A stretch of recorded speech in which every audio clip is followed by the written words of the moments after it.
is going to be club number 2 in 2 days. Today I am going to Penthouse Club.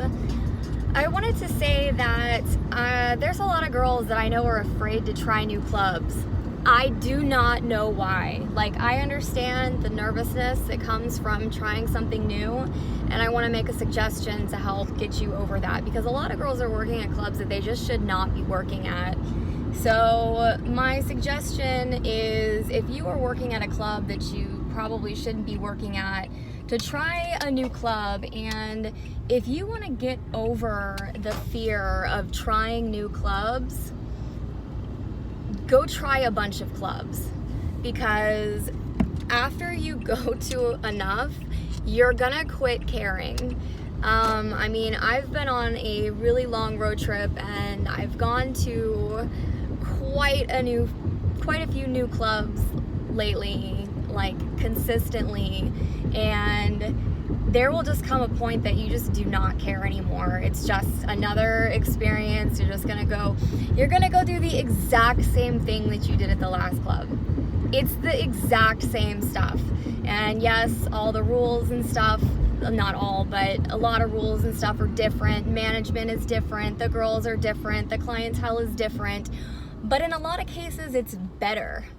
So there's no harm in trying, because until you find somewhere you really like, you're not gonna, don't settle at a club that you're not gonna be happy at. I mean, I've been to a lot of clubs lately, and I'm pretty sure at the moment my favorite club is Treasures in Las Vegas and still Mons Venus in Tampa. I mean, last time I went to Mons, supposedly it was, hardcore slow season.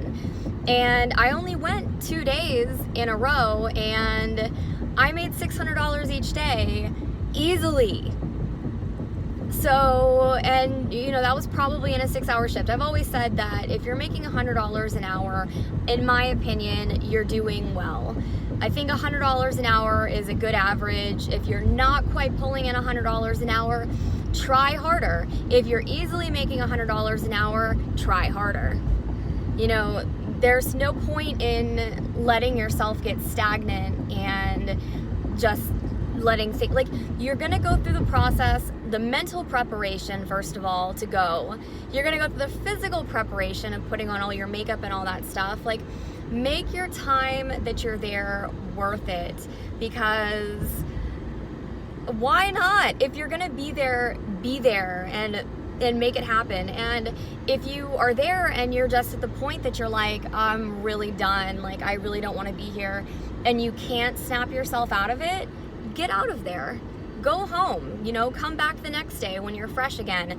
Don't struggle through the night unhappy, because if you are unhappy, you're not going to be making as much money as you could be, and you might as well be making as much money as you can be. And sometimes it's difficult, or, I don't want to say it's impossible to snap yourself out of a bad mood, because I think it always is possible to snap yourself out of a bad mood. But I also think that there's a lot of factors in there.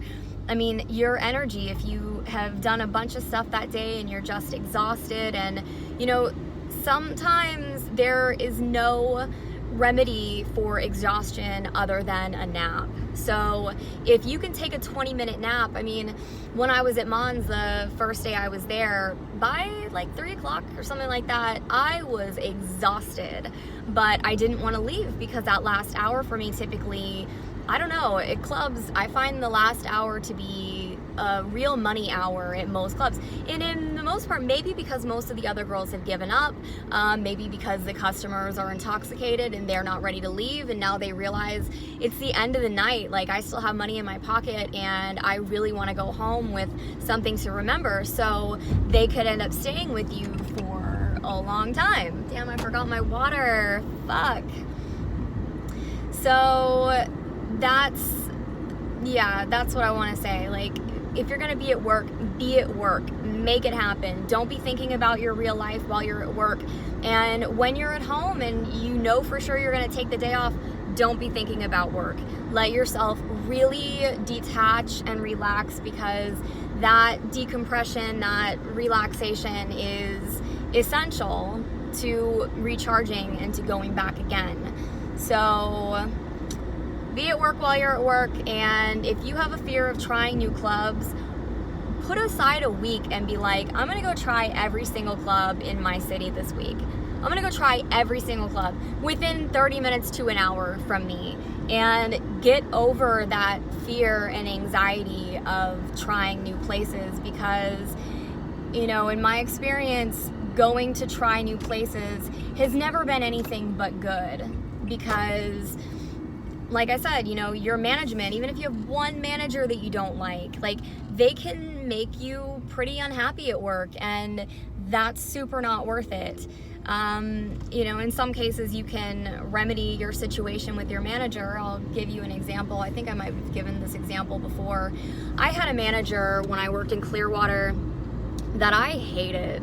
This guy was such an arrogant asshole. And when I say that, like, I cannot say it enough. I think he was 35 at the time, super, super muscular, very attractive looking guy, and he was such an asshole. And I was out on the floor and I walked around to every single customer and got turned down from every single customer that was in there. It was probably like 5 people in there.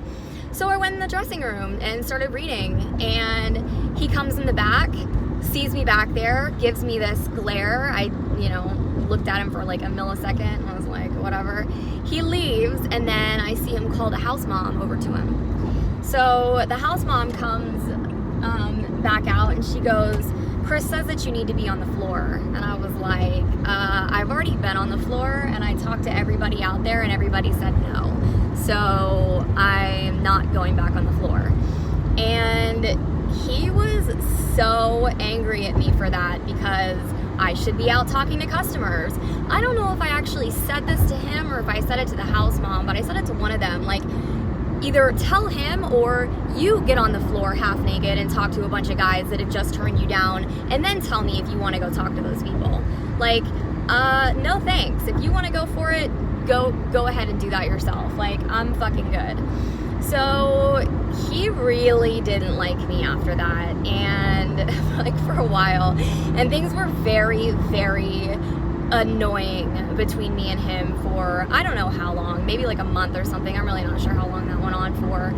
And finally, I was just so sick of it, and I wasn't like, this was at the beginning of my stripping career. This was the second club I ever worked at, and it was the nicest club in Clearwater, and I wasn't planning on going to Tampa then, because I just wasn't. I didn't realize it was a good idea at that point to try different clubs.